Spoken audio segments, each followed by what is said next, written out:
Holidays nale, adu namma GT Holidays da. GT Holidays, South India's #1 travel brand.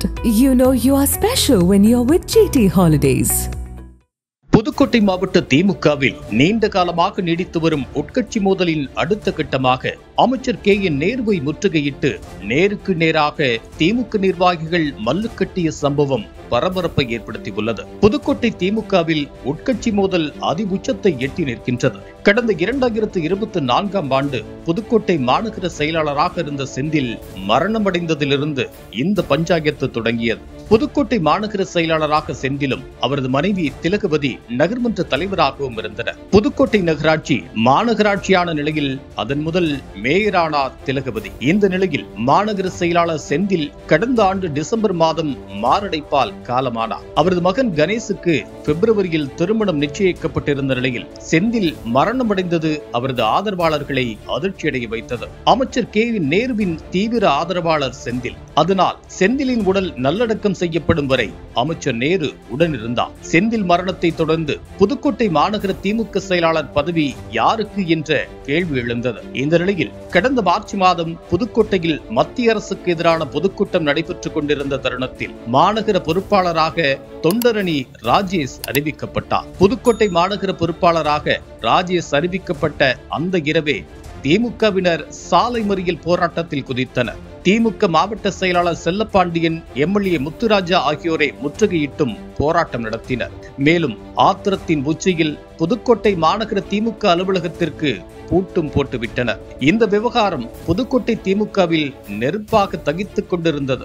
ஒரு கட்டத்தில் புதுக்கோட்டையிலிருந்து அத்தனை வட்ட செயலாளர்களும் பெரும்படையுடன் சென்னை அண்ணா அறிவாலயத்துக்கு படையெடுத்து போய் ராஜேஷை மாற்ற வேண்டும் என்று வலியுறுத்தினர். முதல்வர் ஸ்டாலினுக்கு நன்கு அறிமுகமான சீனியர் நிர்வாகிகள் கூட இந்த அதிருப்தி கூட்டத்தில் இருந்தனர். அறிவாலயத்திற்கு அப்போது வந்த முதல்வர் ஸ்டாலின் அந்த சீனியர்களை அழைத்து என்ன விஷயம் என கேட்டபோது அவர்களும் புதுக்கோட்டை மாவட்ட திமுகவினரின் கோபத்தை சொல்லி இருக்கின்றனர். அப்போது 2 மாதங்களில் ராஜேஷ் மாற்றப்பட்டு வேறு ஒருவர் அறிவிக்கப்படுவார் என அறிவாலயத்தில் வாக்குறுதி தரப்பட்டதா? ஆனால் ராஜேஷ் மாற்றப்படவில்லை. கடந்த மாதம் மண்டல பொறுப்பாளரான அமைச்சர் நேரு புதுக்கோட்டை மாவட்ட நிர்வாகிகள் கூட்டத்தை நடத்தினார். அப்போதும் மாநகர பொறுப்பாளர் ராஜேஷின் பதாகைகளை எதிர்ப்பாளர்கள் கிழித்து எறிந்தனர். மேலும் ராஜேஷை மாற்றுகிறோம் என தலைமை கழகம் உறுதியளித்தும் ஏன் நடவடிக்கை எடுக்கவில்லை என கேள்வி எழுப்பியும் போர்க்கொடி தூக்கினர். புதுக்கோட்டை மாவட்ட நிலவரத்தை திமுக தலைமைக்கு பலமுறை அமைச்சர் கே.என். நேரு சுட்டிக்காட்டியும் வந்தார். ஆனால் ராஜேஷ் மாற்றப்படுவதாக இல்லை என்ற நிலைமைதான் தொடர்கிறது. இந்த நிலையில்தான் புதுக்கோட்டை வடக்கு மாவட்ட வாக்குச்சாவடி முகவர்கள் கூட்டம் நேற்று ஜூலை 8ஆம் தேதி நடைபெற்றது. இந்த கூட்டத்திற்கு அமைச்சர்கள் நேரு, ரகுபதி, மெய்யநாதன் மற்றும் மாவட்ட செயலாளர் செல்லப்பாண்டியன் உள்ளிட்டோர் வருகை தந்தனர். அப்போதும் அமைச்சர் கே.என். நேருவை முற்றுகையிட்டு பதாகைகளை ஏந்தியபடி மாநகர பொறுப்பாளரான ராஜேஷை மாற்று என முழக்கமிட்டனர் திமுக நிர்வாகிகள். அத்துடன் வாக்குச்சாவடி முகவர்கள் ஆலோசனை கூட்டம் நடைபெறும் மண்டபத்திற்குள் அமைச்சர் கே.என். நேருவை உள்ளே செல்ல வழிவிடாமல் தடுத்து நிறுத்தி அவருடன் நேருக்கு நேராக வாதிட்டனர்.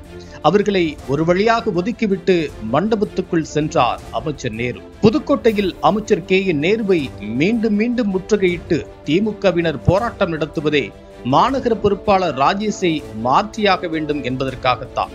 இது தொடர்பாக கருத்து தெரிவித்த திமுகவினர் மாநகர பொறுப்பாளர் ராஜேஷை மாற்றத்தான் வேண்டும், ஆனால் கட்சி தலைமை இதுவும் கடந்து போகும் என்ற நிலையில் இருக்கின்றது.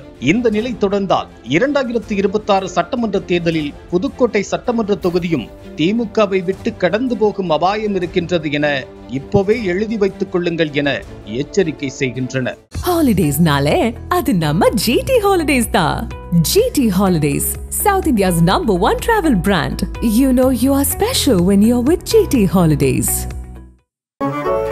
Minnambalam.com, தமிழின் முதல் மொபைல் பத்திரிகை.